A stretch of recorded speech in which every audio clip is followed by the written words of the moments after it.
This is Game Night with Josh Hennig on 97.3 ESPN and the free mobile app. Now, live from the Matt Black Kia Studios.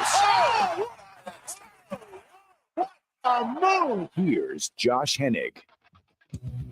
Josh Hennig, you're on Game Night on 97.3 ESPN FM and the 97.3 ESPN mobile app powered by First Bank of Seattle. Great to have you guys on board the show today. Woo! Let's talk about some Eagles football this Sunday. I will get to a little bit with the Sixers back in action tonight and the Pac-12 championship doubleheader tonight on 97.3 ESPN. Sixers basketball at 7:30, followed by Pac-12 championship game here on 97.3 ESPN. So that is on deck for tonight's show, and we'll talk some NFL with Andy McNamara in about 20 minutes from now. As always, you can join the conversation at 609-403-0973 and your DMs into the 97.3 ESPN mobile app powered by First Bank of Seattle. I'll have a full breakdown of the Eagles injury report over at 973ESPN.com this evening, but there were definitely some important highlights to get into about this game and how it's going to impact the game. So one of the players, the Eagles ruled out two players are questionable, and one other player is listed as doubtful. Okay. Zach Cunningham being ruled out is not a surprise at all. Okay. He did not practice all week. The expectation the entire week was, the expectation the entire week was that he was probably not going to play. And it was a reason why, a big reason why. So when Shaq Leonard was brought in this week, okay, Shaq Leonard was not brought in because the Eagles were just doing him a favor or because Eagle fans were pining for it, okay? They brought Shaq Leonard in because they knew the strong possibility was that a guy such as Zach Cunningham would not be available, all right? That's the facts. The facts are that Zach Cunningham was probably never in line to play this game this week. So for me, at least, I was not surprised by him being ruled out for this game. I just kind of looked at it as, all right, whatever. You know, I had zero juice on that front. Okay. But the guy who is a little surprising that has been ruled out is Justin Evans. And I know big picture, he's not a starter anymore, but this guy, and John McMullen explained it perfectly with Mike Gill earlier on the Sports Bash in the 3:00 hour here on 97.3 ESPN. Justin Evans has now not at all practiced for 2 weeks. He was practicing the entire week leading up to he was all right. So let's backtrack for a second. So Justin Evans, coming out of the bye week, practiced in a limited participation role leading up to the Chiefs game, and he was ruled out. Since then, he has been a DNP, did at practice every day of every week since then. And John McMullen was explaining to Mike Gill earlier on the Sports Bash about how he's running out of days on his practice window, and he's going to end up getting reverted back to the injured reserve. And it's utterly perplexing to me how this even happened, because this guy was literally practicing, literally said, I feel great, I'm good to go. and then just one day was like, nope, he ain't good. He gone. It's just so bizarre to me. It's so. I don't remember this ever happening for the Eagles before, where a guy was on track to return and then just never practiced again. It's so strange to me. Now, the two questionable players for the Eagles are going to be probably the biggest point of conversation heading into Sunday's game. Because when Merrill Reese and Mike Quick called the game this Sunday right here on 97.3 ESPN, you're home for the Eagles football in South Jersey. Pregame coverage at 3, kickoff at 4:20. Fletcher Cox and his groin injury is going to be a huge conversation point because without Fletcher, you are losing a guy who has played almost 100 more snaps than any other defensive tackle for the Eagles this year. Now, you're getting Milton Williams back. So that is a huge guy to get back because Milton Williams had played a huge chunk of the snaps this year. So at least you're getting Williams back, and that would soften the blow of not having Fletcher. But when you have a guy who has been that integral to your team's defense for the entire year, and now you got to play without him and ask other guys to step up. It's interesting. How do you do that? How do you do that against a 49ers team that is very well coached, that has a high level of talent out there when it comes to their skill position players? This is going to be an interesting situation because no Fletcher means you lose a consistent, stable force in the middle of that defense. And without Zach Cunningham, which is going to deplete the linebackers, how does that impact the rest of the defensive game plan? To me, the defensive game plan this Sunday hinges on one player, Kevin Byard. I think Kevin Byard is the guy who's going to make or break this team. Kevin Byard showed you in the Chiefs game, and he showed you in the Bills game that he is capable of neutralizing a player out of an offense. Now, he's only one man. He can only take out one guy out of an offense. So if you're the Philadelphia Eagles and you know Byard is capable of neutralizing someone,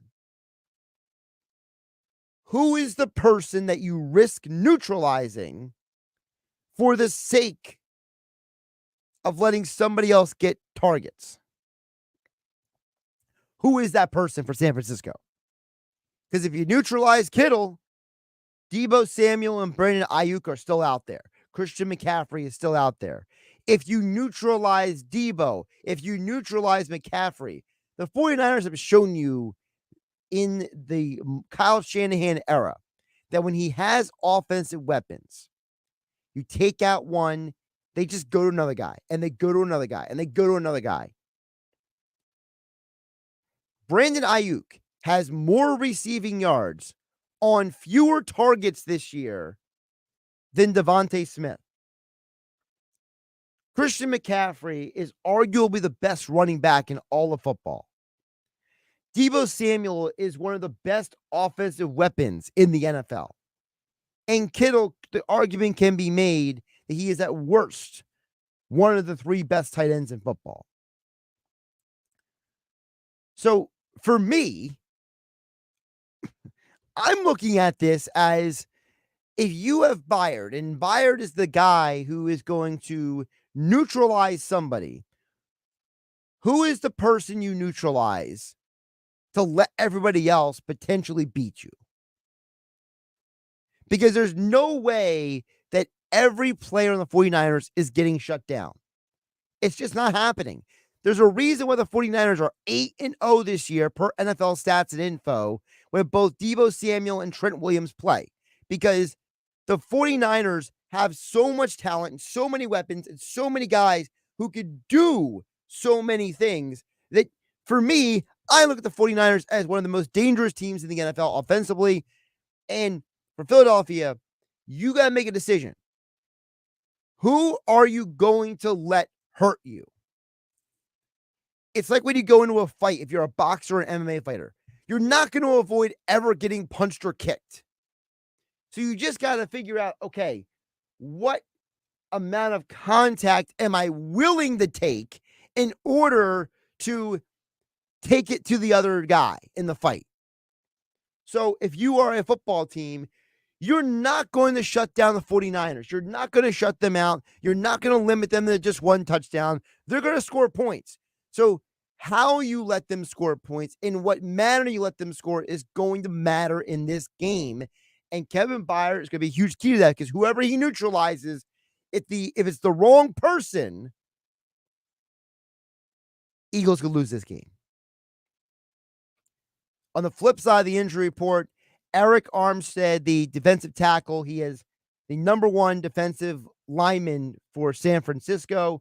He has played the most snaps of any D tackle for the 49ers this season. He is questionable for the game, dealing with a foot injury. And I was asking this question of Mike Gill earlier today, and I'll ask it again to you guys. You guys can chime in at 609-403-0973. Your DMs into 973 ESPN mobile app, powered by First Bank of Seattle. Is this a situation where you would run the ball right at him? Because the 49ers are already going to be without their talented safety Hufanga, right? So if Hufanga's not playing and Armstead is not anywhere near his best self on Sunday, do you try to run the ball right at him and then go play action afterward later in the game? Set them up with a run, and then go play action to someone like Smith or Brown or Watkins down the field. Because there are two specific injuries for San Francisco that allow you to let this game potentially be a shootout. Even though you don't want it to be a shootout, it could become a shootout. Hufanga not being out there at the safety position is a huge blow for San Francisco. And without him, it'll be interesting to see if Philadelphia can take advantage of that. Remember, no Dallas Goedert. Okay, look, I know he's questionable, but the dude had a fractured forearm. Am I really supposed to believe that just because he happened to catch some passes at practice with no one touching him today, I'm supposed to be confident in him going out there and playing this Sunday and potentially not re-injuring his arm? That's a good joke. So I'm not even going to acknowledge the Goddard listed as doubtful for the game. All right. You don't have a tight end in this game. So what can you do? Well, we know that when the Eagles put Devontae Smith in the slot in the last 2 weeks, he has had 3 first downs. And 2 of them have been some of the biggest plays of the last 2 games for this team. So is this a game where you again use Smith in the slot to take advantage of a San Francisco team that is without one of their best secondary players? And if Eric Armstead is the guy that you try to wear him down, and then wear down San Francisco's D line by running the ball, and then Smith goes in the slot, play action, boom, 30 yards downfield on a high post route for a touchdown. Or maybe I'm just being too positive about this game. You guys let me know at 609-403-0973. Your DMs into 973 ESPN mobile app, powered by First Bank of Seattle. Coming up on the other side, Andy McNamara. We'll ask him his thoughts on the 49ers-Eagles game, plus a look around the NFL. And later in the show, I'll give you some of my picks for the football weekend. College football tonight and tomorrow. NFL Sunday, Monday. We got you covered all weekend here on 97.3 ESPN. Pac-12 championship following the Sixers game tonight. Tomorrow we have a triple header. Big 12 championship, Texas versus Oklahoma State at noon, followed by the SEC championship. Alabama, Georgia clashing again in the big championship game. And following that, will Michigan complete the deed by shutting down Iowa tomorrow night? That is your triple header tomorrow on 97.3 ESPN FM. And you can listen to all the college football games on the 97.3 ESPN mobile app, Powered by First Bank. See y'all. The Pac-12 championship game tonight on ESPN Radio. It's a showdown in Las Vegas with huge playoff implications. The undefeated third-ranked Washington Huskies face fifth-ranked and 11-1 Oregon, whose only blemish was a 3-point loss to Washington. Is the winner advancing to the playoffs? Number 3 Washington versus fifth-ranked Oregon. Football lives on 97.3 ESPN FM, South Jersey's football station. Coverage begins after Sixers basketball. Tired of hearing no? Everywhere you go, we turn no into go during McNamara Nissan's November sales event. Say no to low trade offers. AJ the Trade Man wants your trade, no matter the make, miles, or condition. Say no to down payments. Say no to payments for 90 days. And say no to high interest rates. 0% financing on every clearly marked new Nissan. Backed by Black's 4-day love it or leave it return policy. Oh, yeah, it's on at Matt Black Nissan. Tired of hearing no to a discount on a new ride? New 24 Versa S, just $17,588. Only at Matt Black Nissan.com. On approved Tier 1 credit for DMAC. Negative equity refinanced. VIN number RL814003. MSRP $19,765 plus tax tag and $589 fee. Offers can't be combined. 0% for 36 months. Call 877-289-6670 or go to MattBlackNissan.com for complete details. Offer ends 12/5/2023. It's on at Matt Black Nissan and the Black Horse Pipe in Carver Township. You're a man with a plan. I know. You'll propose to her on that family trip in front of everyone. Brilliant. I know. You know the trip is only a month away. But I don't have a ring. Luckily, there's GageDiamonds.com with engagement rings in every style for every budget with certified natural diamonds, lab-grown diamonds, and moissanite. Can I finance it? Gage lets you buy the ring today and pay for it over time with our no credit needed financing. Brilliant. Yes, we are. GageDiamonds.com. We're engagement's middle name. Exclusions apply. Some days I cover up because of my moderate to severe plaque psoriasis. Now I'm hitting the road with clearer skin thanks to Skyrizi, Risankizumab Risa, a prescription-only 150 milligram injection for adults who are candidates for systemic or phototherapy. With Skyrizi, 3 out of 4 people achieved 90% clearer skin at 4 months. And Skyrizi is just 4 doses a year after 2 starter doses. Don't use if allergic to Skyrizi. Serious allergic reactions and an increased risk of infections or a lower ability to fight them may occur. Before treatment, your doctor should check for infection and tuberculosis. Tell your doctor if you have an infection or symptoms such as fever, sweats, chills, muscle aches, or cough, or if you plan to or recently received a vaccine. Thanks to Skyrizi, there's nothing on my skin, and that means everything. Ask your doctor today about Skyrizi, the #1 dermatologist prescribed biologic in psoriasis, and visit skyrizi.com or call 1-866-SKYRIZI to learn more. Open enrollment is happening right now, New Jersey. Join the many residents who are getting quality, affordable health coverage through Get Covered New Jersey. If you need health insurance, this is the time to enroll. Get Covered New Jersey offers increased plan choices and more savings than ever. 9 in 10 people get financial help for plans that include preventive care, prescriptions, emergency services, and more. And many pay $10 a month or less. Find your plan at getcovered.nj.gov. Powered by NJM. No jingles or mascots, just great insurance. This is the Town Square, New Jersey Info and Weather Network. Sixers face the rival Boston Celtics tonight. This is Danny Ryan with your South Jersey Sports Center. Your Philadelphia 76ers face the Boston Celtics in Boston tonight. According to multiple reports, Sixers star Joel Embiid has been listed as questionable for tonight's game with a lingering illness and will be a game-time decision. Listen to the game live on 97.3 ESPN. Coverage starts at 7:30. The Flyers lost to the Devils 4-3 last night in overtime for their 10th loss of the season. Next up, the Fly Guys will face the rival Penguins in Pittsburgh. Listen live on Rock 104.1 Saturday night at 7. Your 10-1 Philadelphia Eagles face the 8-3 San Fran 49ers in an NFC Chip rematch on Sunday. Listen live right here on 97.3 ESPN. Pre-game starts at 3. Maryland might have the call at 4:25. For more Eagles, Sixers, Phillies, and Flyers, download our free mobile app. Your forecast is next. Hate Publishing would like to recognize and salute all of the local men and women serving in our armed forces who have risked their lives to keep us free. We say thank you and God bless America. That's brought to you by Cape Publishing at 513 Washington Street in Cape May. Professionals serving the area with quality and integrity. Cape Publishing in Cape May is on the air because they care about our military members. And they're serving our community with pride. From the Town Square, New Jersey Info and Weather Network, I'm Chief Meteorologist Dan Zarrow. Wet weather continues into this evening, wrapping up by midnight at the latest. Now, tomorrow has potential with temperatures on the mild side. Sunday turns wet again. As rain wraps up tonight, dense fog could develop. Low temperature 47. Tomorrow, cloudy, probably dry during the day, high of 59. On Sunday, we'll see pockets of rain throughout the day, high temperature around 56 degrees. Get weather 24/7 wherever you are. Download our free mobile app today. Rent, mortgage, car payments, life, it all adds up. So New Jersey is providing property tax relief to make New Jersey more affordable.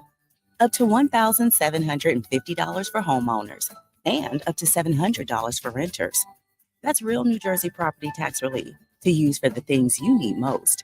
Apply for your renter or homeowner tax relief at anchor.nj.gov.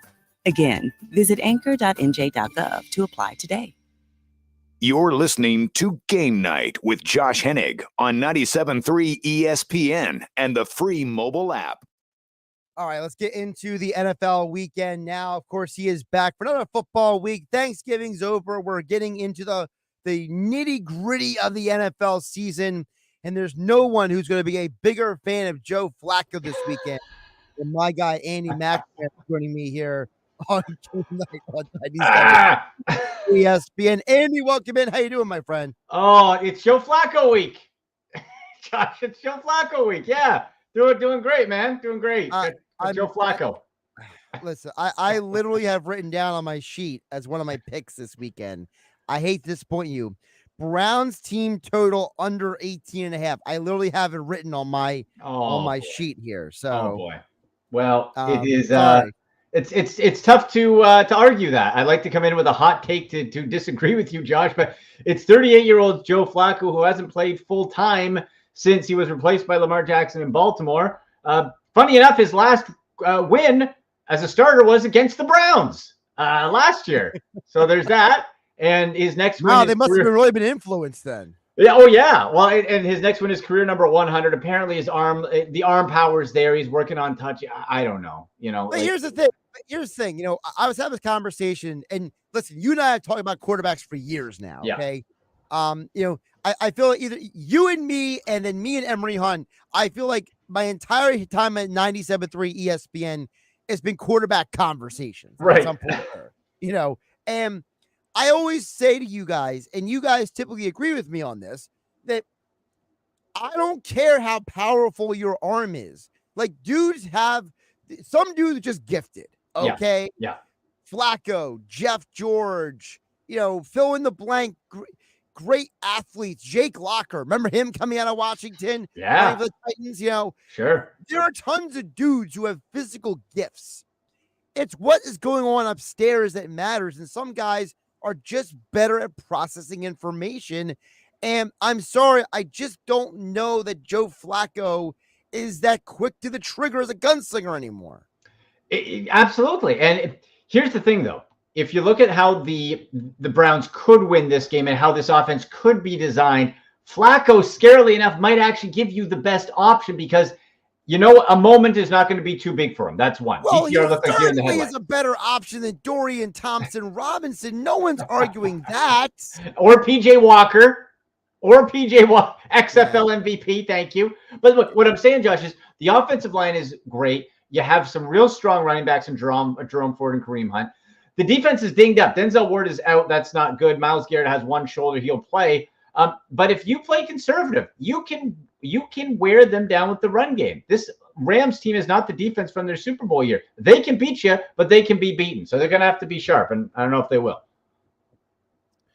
All right, let's get to the game of the weekend. It might be the game of the year. By the way, I should know because I know this off the top of my head because I wrote about to say at 97.3 ESPN.com. Did you know that the Philadelphia Eagles are in 4 of the top 10 most watched NFL games this season. Not surprising, but no, I didn't. Yes, it's probably the real reason why they were flexed to Monday Night Football. But right. So this game is going to get stupid ratings. Like we all know, everyone's watching this game. Everyone, their cousin, their friends, their girlfriends, their whoever is going to be watching this game, right? For you, who do you think should be the favorite in this game? I think without a shadow of a doubt, and I'm still shocked that I'm looking at this and seeing the San Francisco 49ers as 3-point road favorites, Josh. I don't get it. The team is 10-1, the Philadelphia Eagles are. And I was saying this on another show up in Canada earlier this week, Josh. I said, it is tough to give a team that's 10-1 and the favorite in all categories a chip on their shoulder. Difficult to do. Vegas has done that. You actually have a cry where you can look, it's like, hey, we're 10-1. We're not being respected. We're a 3-point road favorite coming into our house. Are you kidding me? Into Philly? Are you kidding me? Like, if I was the Eagles, that's the rallying cry. A rare chip on the shoulder for a 10-1 team. 49ers have regained their composure, right? They've regained themselves after faltering for about 3 weeks. To me, I would be putting the Eagles the other way around as at least 3-point favorites. I think 3 would be the right way on the other side of it.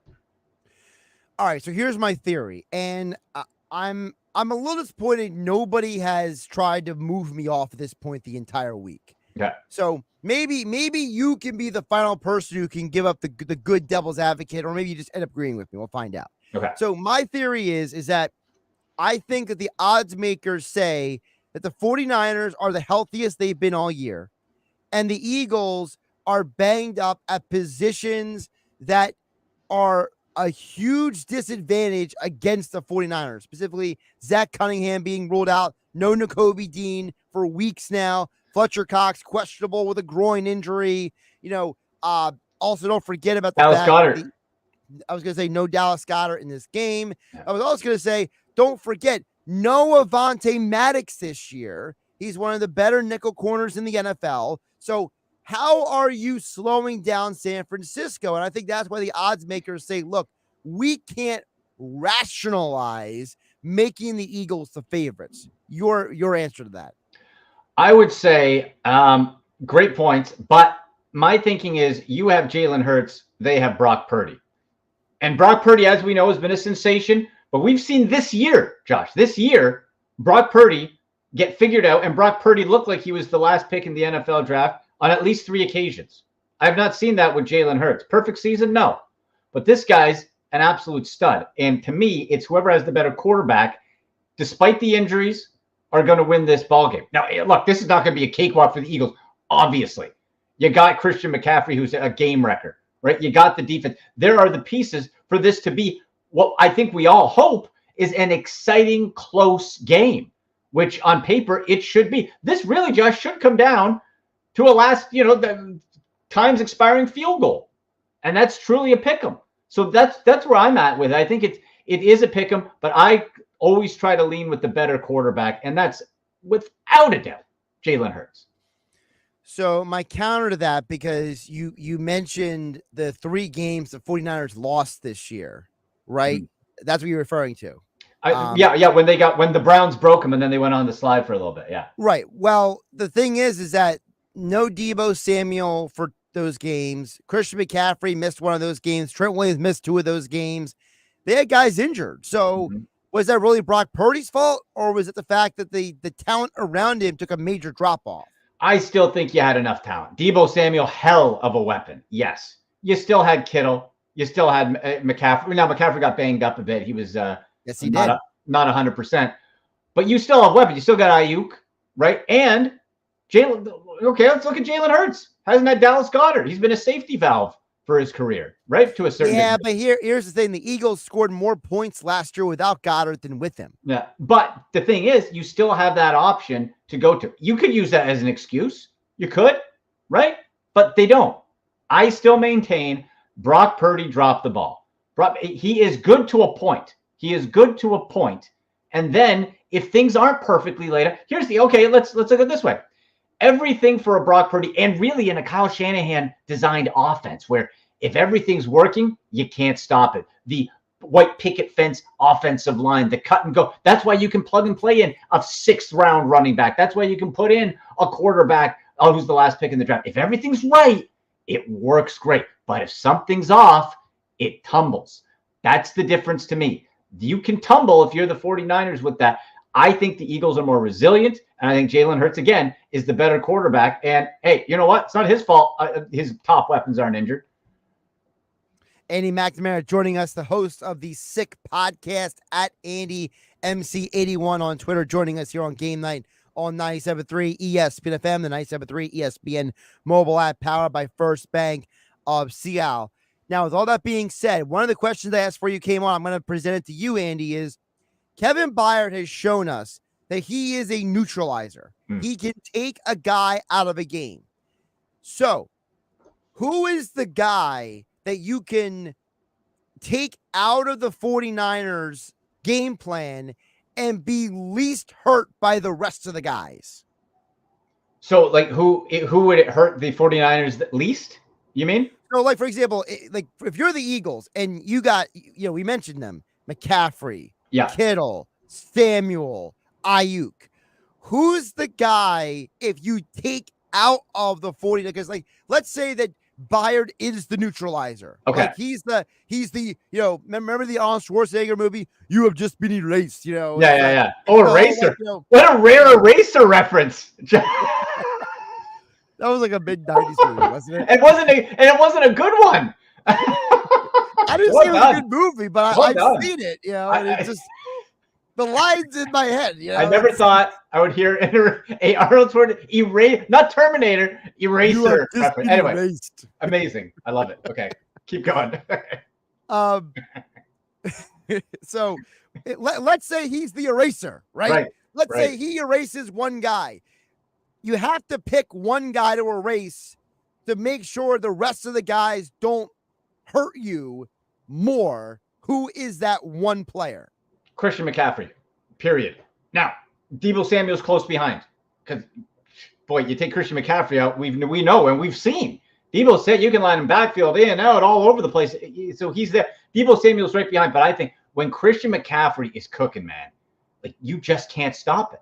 Because you can hand it off to him, you can do a little pitch. Like he is near unstoppable. So I think if you remove him, then really what that means is you can then hone in on a Deebo Samuel, and now you can pop from time to time. Kittle's had a bad year. So I really think you take McCaffrey out, neutralize him, or at least contain him as much as you can. That's really got to be the recipe for success if it's possible.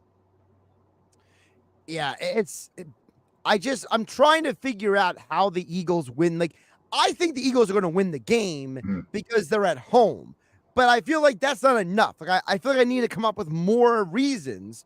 And for me, I think the only reason I can come up with, Andy, for them winning this game is that Hufunga's not playing for San Francisco. He's out. Okay. So to me, that helps the narrative that Philly can win a shootout. Like, I think this is going to be a high scoring game like last week was, and the weather's not going to be as bad as it was last week, which, of course, I go to the Eagles game, and it's a steady pour the entire game, and the Eagles win in overtime in the game of the year. Yeah. But, it's like that can't happen literally again, right? Like that's not a winning formula long term. No. It's something like that. It's a 50-50 result, right? Like you play that game 10 times, it's going to go either way.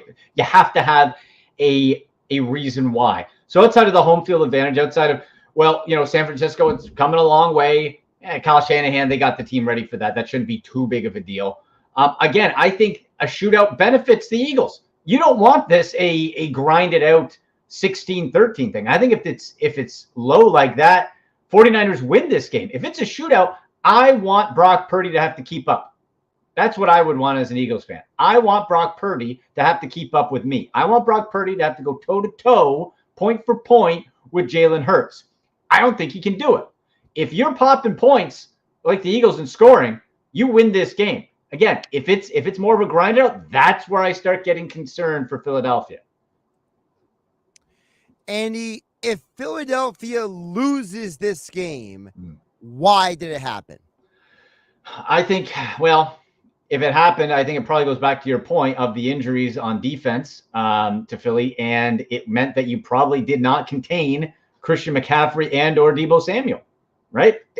They're game wreckers. And I really find this one hard to believe that it's going to be anything like no more than a touchdown. Like I really feel this has like last second field goal vibes. And in that case, you won't necessarily be able to point to, oh, Philly got beat. What's wrong? Okay, you got beat. They're pretty evenly matched teams. So I don't see it really coming out of this game if the Eagles lose of it being like, what's wrong with Philly? It's like, okay, you lost a close one. That happens sometimes. You're 10-2. Oh, well, let's move on. But if they lose by, any more than that, or it is a bit of a grind game, I think it probably comes down to the missing pieces on defense and that, those usual suspects that McCaffrey and Deebo were running amok. Andy, let's get in a couple other NFL points. Last night, we saw the Cowboys actually beat a team with a winning record, which now doesn't have a winning record because they beat them. Yeah. Which team who has not been anyone of significance has a better shot at a deep postseason run? Is it the Cowboys or the Miami Dolphins? Ooh, that's a good one. And you know what? Yeah, like people are like, oh, it's the winning record. Like Seattle's average. We know the Cowboys can beat average teams and they can beat below average teams. I don't fault them for that. You're supposed to win those games. There's plenty of good teams that don't win those games you're supposed to win. Real test for Dallas is going to be coming up in the next 2 weeks. That's when we're going to see what they're made of. So when you look at that in Miami, a longer stretch, boy, they're so similar, Josh, right? Like they're so set. They can score in bunches at times, but against good teams, then they can get shut down. I think the Dolphins can be more explosive on offense. So I will say, and to this point, I didn't think it was possible, but to this point, Tua has been healthy. That's really that kind of gavel, that execution thing that's waving over the head of that Miami team. If he can stay healthy, I give the advantage to Miami because the offense is more explosive. As soon as that could go at any second, I guess for any player you could say that, but really for Tua, this team, we saw it last year. It was Skylar something, and he, threw Skylar Thompson, Kansas State, man. Yeah, Skylar Thompson actually made a game of it, surprisingly, but that's the only way out. Otherwise, I'd give a slight edge to Miami, but they're very similar styles in that, you can beat the teams that you're supposed to, but you haven't been able to beat the good ones. And Josh, here's the other thing. There's not really, to me, anything I can point to on either of those teams saying, okay, well, the games you lost against good ones, it was a fluke or something. Like, it just doesn't seem that both teams are at that next level. But, boy, outside of that, like, that game last night was really fun to watch. Like, that was a lot of scoring. Speaking of high scoring, what do we do with a team like the Lions, who looked like they were one of the best teams in football, and now they've lost 2 straight games? Well, they lost to the Packers. They almost lost to the Bears, I should say. Yeah. But I mean, do you chalk that up as, hey, that's a divisional game, those games are weird, or do you see a real flaw in Detroit? The only flaw I saw is that Dan Campbell got too crazy, right? What was it, 4 fourth downs or something he went for? Like he went nuts. He went in. That can be a problem. I don't think that's something we should necessarily just wipe away as, okay, that's game management. That's in game. And he lets, as good and as beneficial as his emotions have been for that team, we saw an example where it probably was a disservice to them. So if that comes up again, if he gets caught, is he going to get caught up in the moment?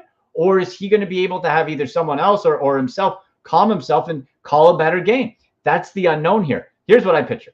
So you had 2 tough division games. Yeah, we know division games can be weird. Packers beat you, good on them.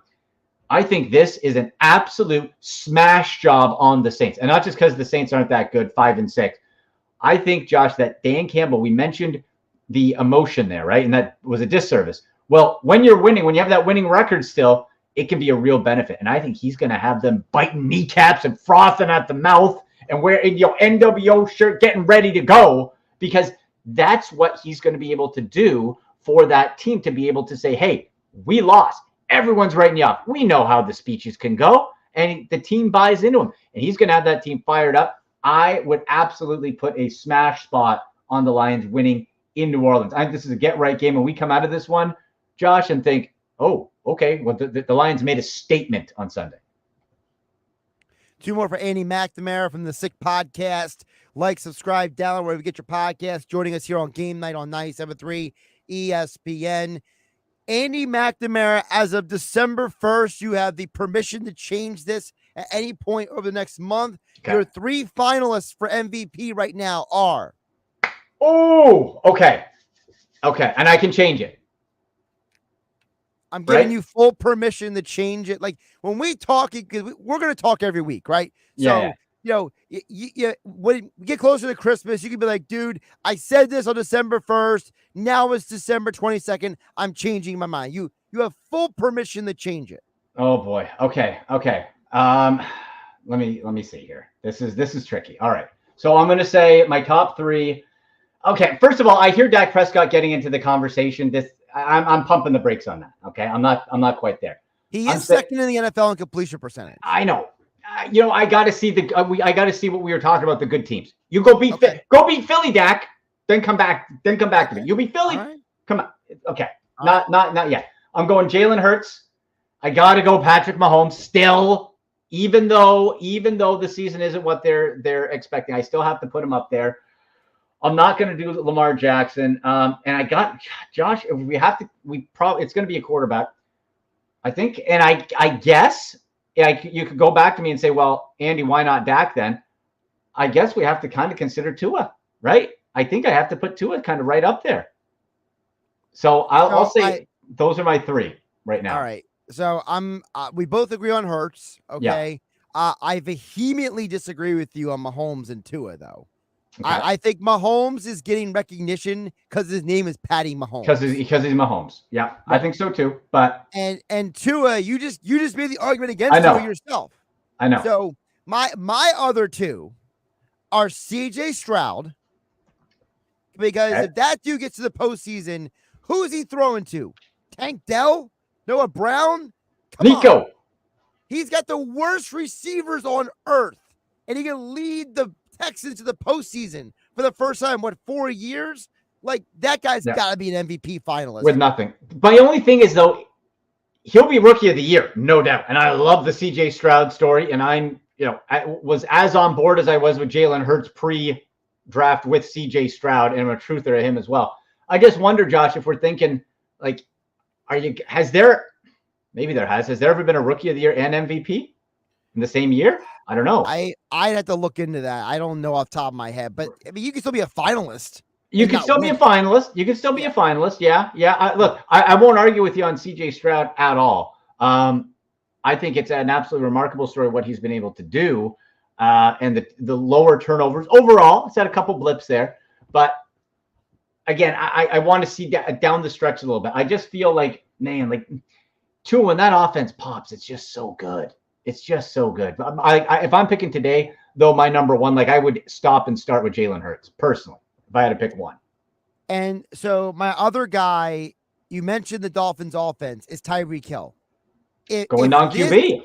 If this guy breaks the records, the receiving yards and all those records, you got to put him in the conversation because there's no Tua without that guy doing that. Absolutely. Like there's no doubt he is having a historic season, like by all accounts, and it really underlines again, Josh. Like remember when he left Kansas City, it was kind of like, oh well, Kansas City, Patrick Mahomes was making new Tyreek Hill, and wow, an absolute what an opposite that could have been. There's just absolutely nothing true about that, and you have Tyreek Hill lighting it up and really making Tua what he is. You're 100% right. And he is in historic territory here. He's got 10 TDs right now, right? Unbelievable. Yeah, it's ridiculous. And by the way, I don't know have you started watching the in-season Hard Knocks? I have not. I just felt a little Hard Knocks down. Like I don't know. I'll get around to it. I saw some clips and they're mugging to the camera. Like I kind of feel Hard Knocks has jumped the shark a bit, Josh. Like it used to be like that like okay, it's a hidden camera. You were seeing But see, real here's reactions. the thing. Now we're seeing guys mugging to it. See, I think the Jets ruined it for people like you because Yeah. I think the Jets Hard Knocks this year became so obsessed with Aaron Rodgers that like it ruined it for the football people like you who were like, I'm tuning in to watch the kid Ramirez from the Lions make the team, like that you're I want to tuning see in the for the meetings. football. Yeah, exactly. So you know what? We know NFL loves going for the pop culture, the Taylor Swift fan, the entertainment. So maybe it will appeal to people. People will watch NFL. Gosh, you could just put the NFL logo on a screen and it will get top ratings. Doesn't even matter, right? Like, come on, it's printed money. So I'm sure it'll be fine, and I'm sure I'll watch some of it. And there'll be some interesting parts. But from the first clips I saw, I'm like, everyone's thinking it's like it's not.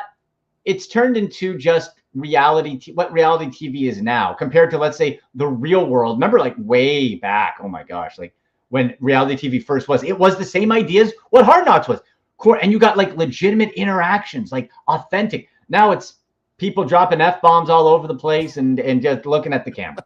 That's it. All right, so before I let you go, because I mentioned the eraser earlier, which made you almost fall out of your chair over there. What a reference. Which is the more ridiculous reference? Is Right. it me bringing up calling Kevin Byard the eraser? Or I was saying last week that the Eagles are like Rocky from Rocky 5 when he tells Tommy, this ain't a boxing match, this is a street fight. This is a street fight. That's who the Eagles are. They go in and make a street fight out of every game. So which bad movie is the more wild analogy that I'm making? 100% the eraser, Josh. Like if you say, doesn't matter Rocky, whatever, people know Rocky. You mentioned eraser. You have to be of a certain age and vintage to appreciate an average mid-90s action film with Arnold Schwarzenegger that is forgettable, completely forgettable as soon as you see it. To bring that up and then put a pretty sweet nickname on a player, I think that's the more obscure reference. But hey, if I'm Byard, I'm embracing that reference. That's great. Arnold Schwarzenegger, Vanessa Williams, James Caan, James Cromwell. Good cast, man. Good cast. Terrible script. Terrible story. Terrible story. It is a horrible story, but it's a great drop. Like if I was a morning show producer again, like I was a decade ago, I would have the "you've just been erased" right on the buttons. It's perfect. You know what? And actually, Josh, I think that needs to be made immediately. Look, it's Friday. You got the weekend ahead of you. Get someone to make you an eraser drop, and Byard highlights on Monday, and we're doing the eraser because I think that's great. My homework for next week with you, I'm going to see if I can find an obscure mid-90s average action movie with a catchphrase to bring to you. That's my goal. Yeah, it's got to be with a legitimate character, like a legitimate actor, like a Van Damme or something. Maybe like an Exit Wounds with Steven Seagal and DMX, or Seagal's got some good ones. Yeah, Seagal's got some really bad movies, like Fat Seagal. Or Hefty. Well, Hefty Seagal was later, but I mean like early 90s Seagal, like mid 90s Seagal, when it was like he never lost a fight. Yeah. And it was so like unrealistic. There's got to be some Van Damme ones in there too. Like there's some real like I watched some really bad Jean-Claude Van Damme movies. And you know what? Even like the good ones. Like I went back last year or something. I watched I'm like I haven't seen Bloodsport, and in my mind I was like wow. And then I watched. I'm like this is not good. This is not a good. Bloodsport is so bad. It's like really dumb. It's like man, it takes so long. I'm like the fight scenes are great, but it's like this is a terrible film. You know what else is bad? If you ever go back and watch Delta Force with Chuck Norris, you will realize that Chuck Norris barely saves that movie. Like the movie is like an hour too long for like the whole story. Like it makes like, why do I need 2 hours of this? It's too long. Those movies need to be a tight hour 20, if not less. Yeah, I mean, like there's so many movies like from like 1977 like 1997. Like almost every year you could probably find a movie with like a big star, and you'd be like, that was not good. No, but there's like some good like moments in them, right? Like there's moments in them. Right. You know what? I'm going to try to. I think. What was it? Hard Times. Charles Bronson. That's a film. I'm going to try to go back and find that one. I remember seeing that. For example, like Air Force One with Harrison Ford, right? Oh, when he says, "Get off my plane." Yeah. The movie's actually not a great movie. Most of the movie is pretty dumb, but it's got an iconic scene. You remember the line? Everyone references. That's what sticks in your brain, and that's where, Bloodsport or other movie, except for Eraser. See, those ones are held up. Like Air Force One, you ask most people, like, yeah, that was good. Then you watch it, oh, but nobody, Josh, is going to say Eraser, or it's going to be like, oh man.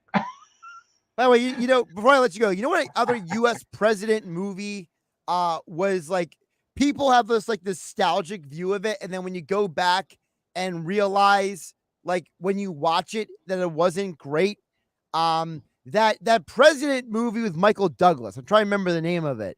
Oh, I thought you were going to go like Independence Day. I know.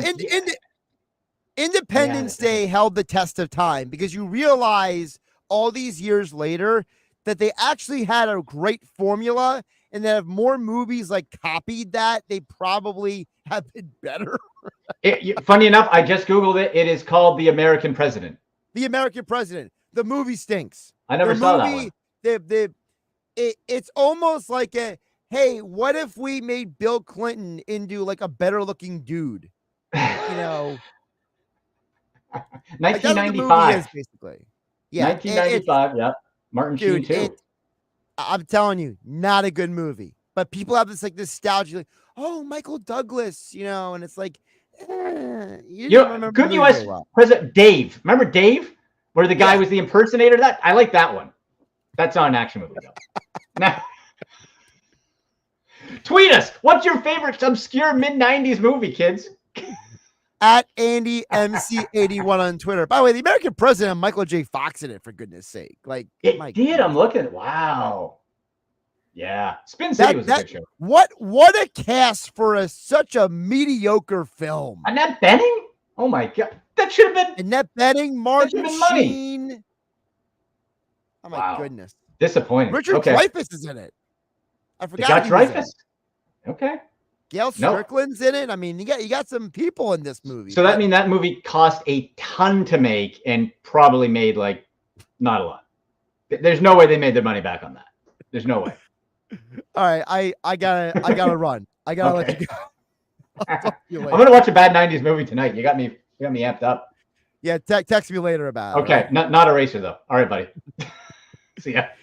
Josh Hennig here on 97.3 ESPN. Wrap up the show. Come back to the other side. It's Sixers basketball tonight on 97.3 ESPN with the voice of the 76ers, Tom McGinnis, calling all the exciting play-by-play action. He blocked it. What a rejection. And now he leads the break. Six with numbers. No, with a three-point shot. It's good. The Sixers are in Boston to take on the Celtics tonight. Coverage begins at 7:30. Philadelphia 76ers basketball on your radio home of the Sixers in South Jersey. 97.3 ESPN.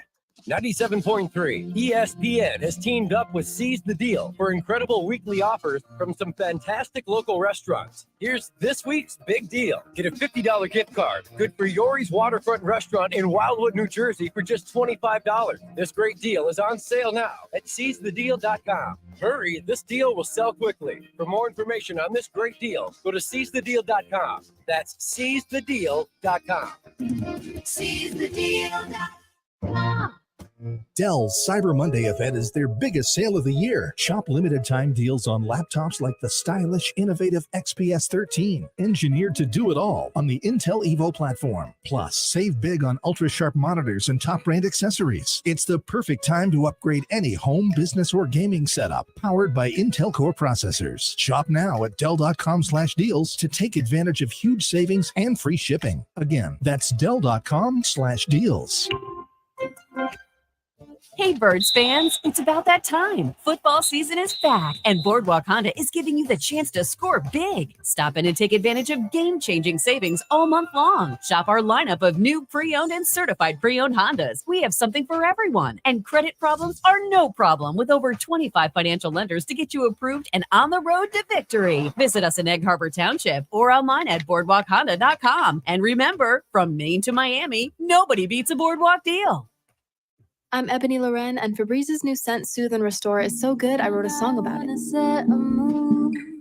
I know just what I do. Febreze has my favorite scent. Makes the perfect environment. Sweet like sugar, smooth shea butter. What could be better than being with each other now? Breathe happy, Febreze. Hi, it's Pete from Chicky and Pete's. Come enjoy some delicious additions to our fall menu. Feast on our sweet fire barbecue wings, served with our tasty chive ranch dressing. Our Thai chicken sandwich with pickled red onions and sweet lime dressing, served with a minced slaw. Or Chickies and Pete's hot honey pepperoni pizza with extra pepperoni and delicious hot honey. For game day or any day, come see us all fall at the official sports bar of the Philadelphia Eagles, Chickies and Pete's. Hi, it's Pete from Chicky Pete's. Come taste our unique flavors for fall with some delicious additions to our cocktail menu. Try a pumpkin white Russian with Stoli vanilla or a tasty tequila apple pie with butterscotch schnapps. Or how about a fireball apple cider sangria topped with ginger beer for game day or any day? Come see us all fall long at the official sports bar of your Philadelphia Eagles, Chickies and Pete's. Now, more Game Night with Josh Hennig on 97.3 ESPN and the free mobile app. All right, before we get out of here, I'm just going to rapid fire through the text board because I love you guys texting in at 609-403-0973. Paul in Ocean City says, Josh, we need good linebacker play from Morrow and Ellis to beat San Francisco. The D-tackles can't let the line get to the second level. I think it's going to be a close one. Eagles 27-24. Paul in Ocean City. Shout out to Texter says the national media respect the Eagles. You're right. They don't like us. We don't care. It's 2017 all over again. Someone said the American president. Yep, that was when someone said, hey, Josh, great show per usual. The movie you're talking about should be Cobra. I just looked up Cobra. Cobra is a tough on crime street cop who must protect the only surviving witnesses of a strange murderous cult with Sylvester Stallone. That sounds like a horrible movie. I'm Josh Hennig. Have a good weekend. Saturday morning in the locker room with Billy Schwein, former Kansas City Chiefs wide receiver and mainland alumni Dave Klemick, and producer Nick Earnshaw join me in the studio. We'll talk Eagles football with NFL TV and radio analyst Brian Baldy. Baldy will break down the Birds. Hour 2 with the sportsbook consigliere Dave Sherapan checks in from Las Vegas with his insight on betting this weekend's big games. The mainland Mustangs won the Group 4 state championship, and running back Steve Ordilli will stop by as we talk with the head coach Chuck Smith. The locker room with Billy Schwein Saturday morning from 10 a.m. to noon on 97.3 ESPN.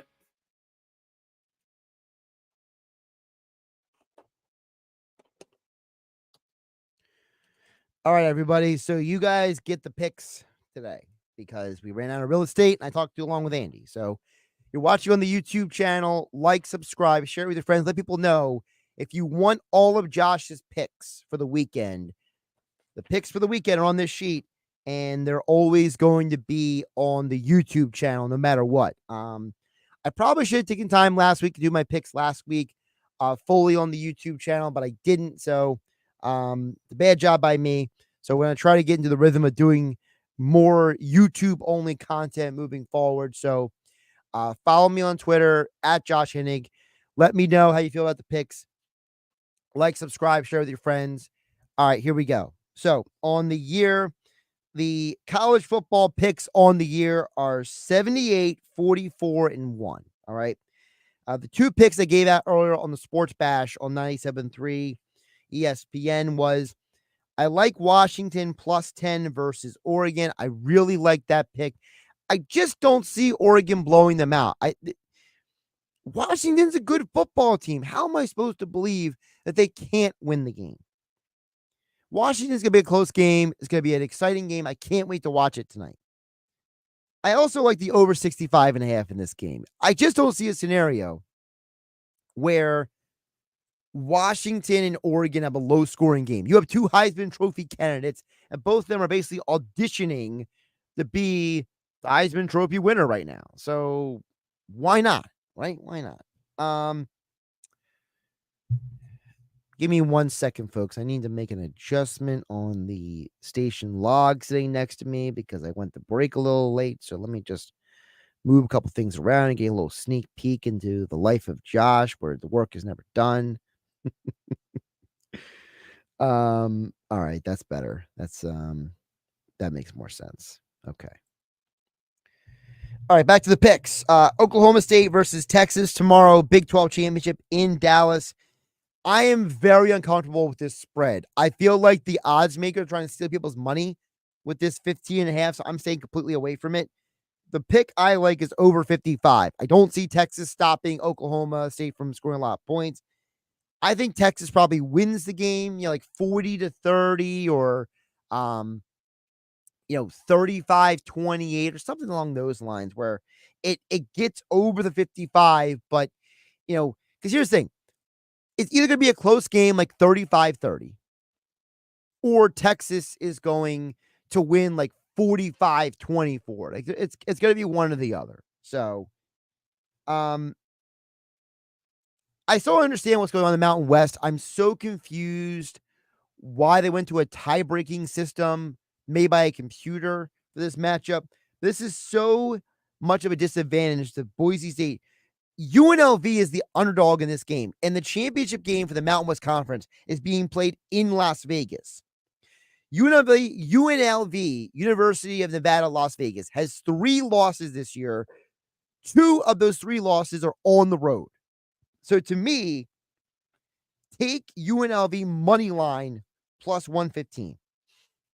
SEC championship game, Alabama, they are a marginal underdog of plus 5.5. I don't think it's going to be a blowout. I just don't see a scenario where Georgia blows them out. I think they win by like a field goal or something. So I'm leaning Alabama plus 5.5. But unless you're someone who's desperate for, like, if you're someone who's trying to like maybe like create a parlay and like tease it where you like move the numbers around, I would take Alabama plus 5.5, Texas minus 15.5, and Michigan minus 21.5, and Washington plus 10. Move all those numbers, get some crazy odds for it.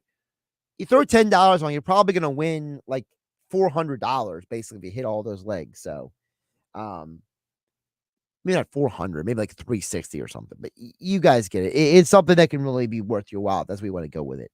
If you're a gambling person, gambling problem, please call 1-800-GAMBLER. Please bet responsibly. Understand that these picks are for football conversation and fun, and they are not professional betting advice from a shyster who's trying to take your money. That's my disclaimer for the day. I also like Iowa under 7.5 points. That is the team total for this game versus Michigan. Also, Michigan minus 21.5. Michigan is going to go into this game and try to destroy them. I am thoroughly convinced of that. I don't understand how anyone can see it otherwise. I don't see a way that Iowa keeps the game close. So those are my college football picks.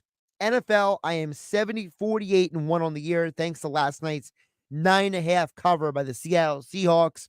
That was a winner for you guys. I gave out on the radio last night. Excuse me. I think the Eagles win the game. I think they cover the 3. That's an easy one. I think the Eagles win something like 35-30. I think it's going to be a crazy guy scoring game. Take the over in the game if you're so inclined. I also like the over in Broncos versus Texans. Russell Wilson is actually having a very sneaky good year with Sean Payton. CJ Stroud, as you heard me tell Andy McNamara, I think he is an MVP candidate. He's one of the best quarterbacks in football right now. I think that's going to be a wild game.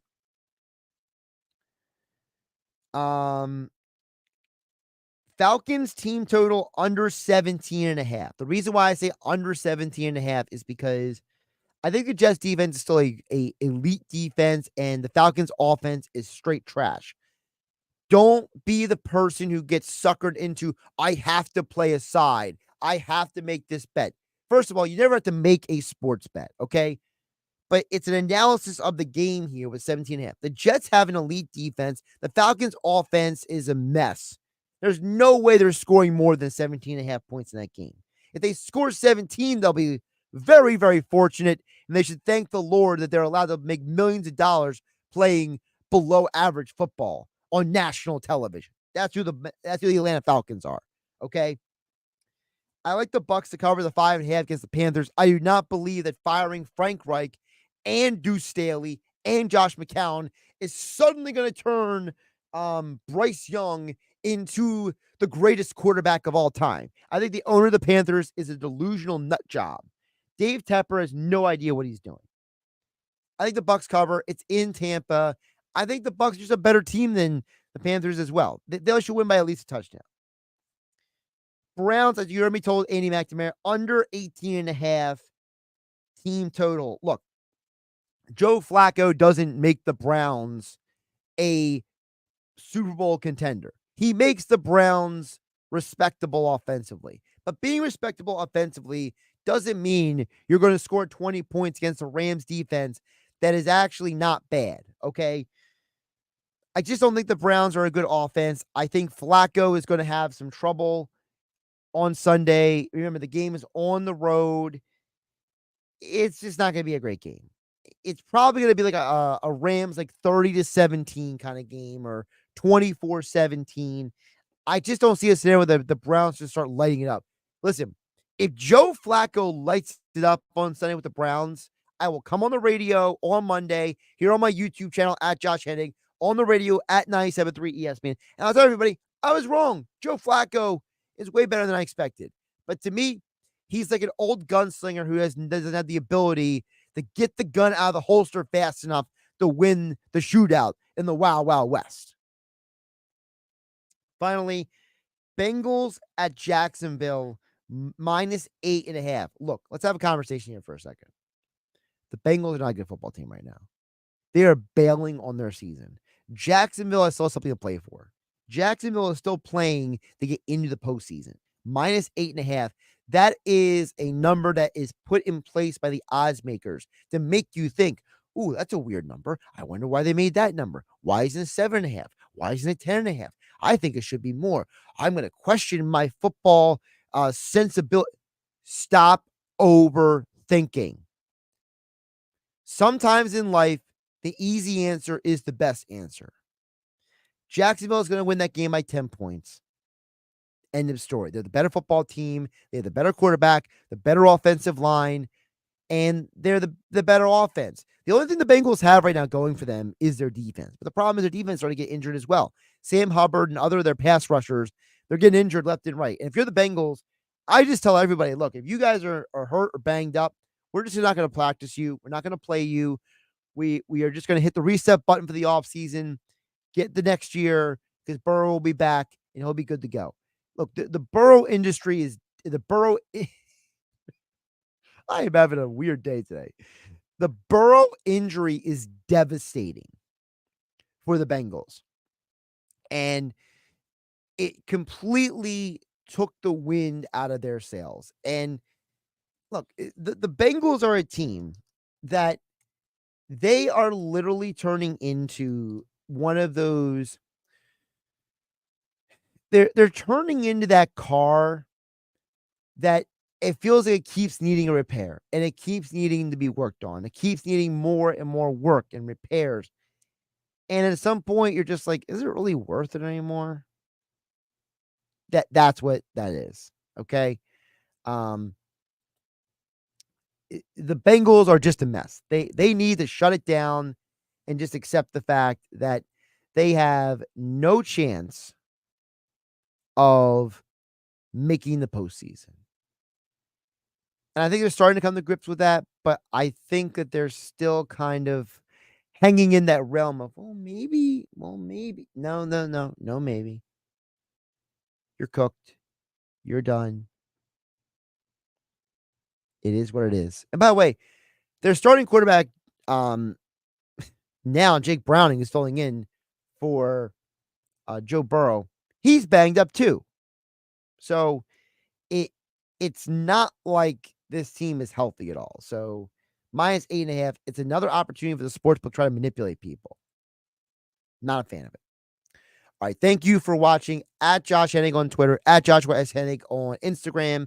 Like, subscribe, leave your comments below, share it with your friends, share it wherever you share your YouTubes, your podcasts, and everything.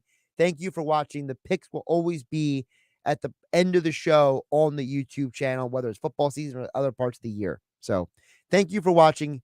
Have a great night. I will be with Billy Schweim in the locker room at Tropicana Atlantic City on Sunday for the Eagles pregame show on 97.3 ESPN FM and 97.3 ESPN mobile app powered by First Bank of Seattle. Have a great night, everybody.